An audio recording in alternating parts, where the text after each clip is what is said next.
She walked into a hotel party with her friends, but hours later, she was found dead inside a freezer. What was supposed to be a fun night quickly turned into a nightmare. A 19-year-old Chicago native, Kenneka Jenkins, had arrived at the hotel just hours before. Her friends had been celebrating her new job, and they were enjoying themselves, drinking, laughing, and sharing stories. But something went wrong. Kenneka had drunk too much, and now she couldn't even keep her bearings. Minutes earlier, her friends had gone back into the hotel room to grab her phone and car keys, leaving her in the hallway alone. But when they returned, she was gone. Panic began to set in. They searched frantically, calling out her name, but there was no response. What had happened to her? As Kenneka stumbled deeper into the hotel's lower levels, the dim lighting and empty corridors only heightened her sense of isolation. The sound of her unsteady footsteps is the only thing that keeps her company. The party she had left behind now felt like a distant memory, as the overwhelming darkness and confusion consumed her mind. Her friends had been gone for only 10 minutes. Yet in those moments, Kenneka had somehow wandered into a place she never should have been. She finally reaches the elevator, pressing the button and waiting for the doors to open. When they do, Kenneka steps in, unsure of where she's headed. She presses the button for what she believes is the lobby, but the elevator descends instead. The LL button, which she assumed meant the lobby, takes her down to a lower floor that's reserved for staff only. She doesn't notice. She's too out of it, too intoxicated to think clearly. The elevator doors open with a soft ding. Kenneka steps out into the eerie, quiet corridor. Her steps are wobbly, her movements jerky as she walks through the hallway. She leans against the wall for support, her body struggling to keep balance. The hotel is still and empty, no one else around. She's alone, disoriented, and completely vulnerable. She's lost. Her confusion is palpable, and her distress grows. She shuffles along the hall, not really knowing where she's going. She turns a corner and notices a set of stairs ahead. In her foggy state, she climbs up a few steps, using the wall for support. She stumbles, trying to regain her balance, but nothing feels familiar. As she continues down the long hallway, her hands still gripping the wall for support, she sees two sets of double doors ahead. Kenneka pushes them open, hoping to find something or someone familiar. What she doesn't realize is that she's walking into the heart of the hotel's staff-only area, a place she should never have been. She's now deep in the hotel's underbelly, far from the bustling lobby where the party had been. She walks into a kitchen, the lights dimmed and the air cold. She exits the kitchen, making her way down another narrow hall. And then it happens. She reaches another set of doors. Without thinking, she pushes them open, unknowingly stepping into a walk-in freezer. The door slams shut behind her, sealing her inside. It's freezing. The cold hits her immediately. She tries to move, but her surroundings are unfamiliar, the darkness too overwhelming. She struggles to comprehend where she is, but the cold is so intense it numbs her senses. Meanwhile, her friends are still searching for her.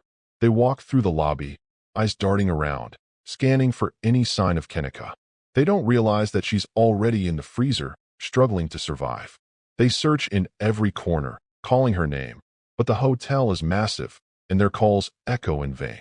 The clock ticks on, and Kenneka remains trapped, unaware of the danger she's in. Her friends return to the lobby, puzzled by her disappearance. At this point, they're not in a state of panic. They think she might have wandered off or gone home.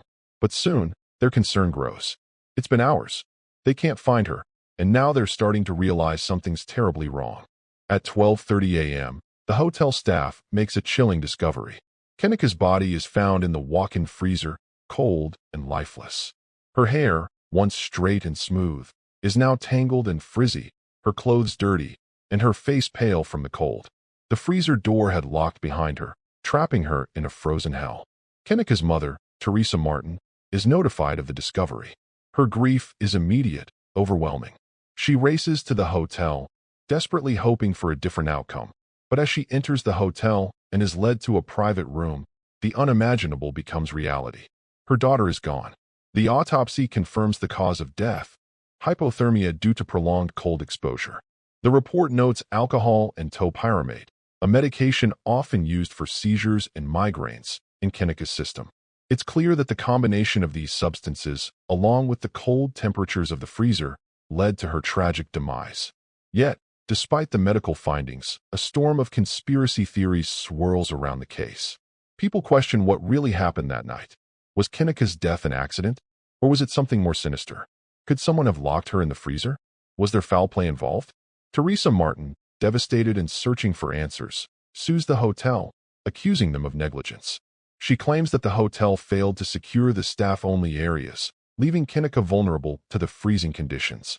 The hotel, for its part, maintains that Kenneka's death was a tragic accident, with no evidence of foul play. The conspiracy theories run wild online. Some claim the hotel was involved in a cover-up, while others suggest Kenneka's friends were somehow responsible. The case becomes a viral sensation, with countless YouTube videos and social media posts offering various explanations, each more sensational than the last. Jedediah Brown, an activist, becomes a prominent figure in the case, organizing protests outside the hotel and rallying for justice. His involvement fuels the flames of suspicion as he questions the hotel's handling of the investigation and the timeline of events. But his theories only add to the confusion, muddying the waters further. As the public debates the details of Kenneka's death, her family struggles with the overwhelming grief and loss. Teresa Martin continues to fight for justice, determined to get answers, but the weight of the unanswered questions is suffocating. Was Kenneka's death an accident, or did someone play a part in it? Despite the theories, the facts remain. Kenneka Jenkins was a young woman, full of life, who never returned home after a night out with friends. She wandered the halls of a hotel in confusion, eventually finding herself trapped in a freezer where she died alone. It was a tragic end to a night that should have been filled with joy, but the mystery of her death still lingers. The unanswered questions, the theories, and the speculation continue to haunt those who followed her story. No one will ever truly know what happened that night, but one thing is clear. Kenneka Jenkins deserves to be remembered for more than just the tragic way she died. If you've been moved by this story and want to learn more about the case, make sure to hit that subscribe button, turn on your notification, like, comment your thoughts below. What do you think happened to Kenneka Jenkins? Was it an accident, or is there more to the story? Your opinion matters, and we want to hear it. Thank you for watching, and stay tuned for more true crime investigations.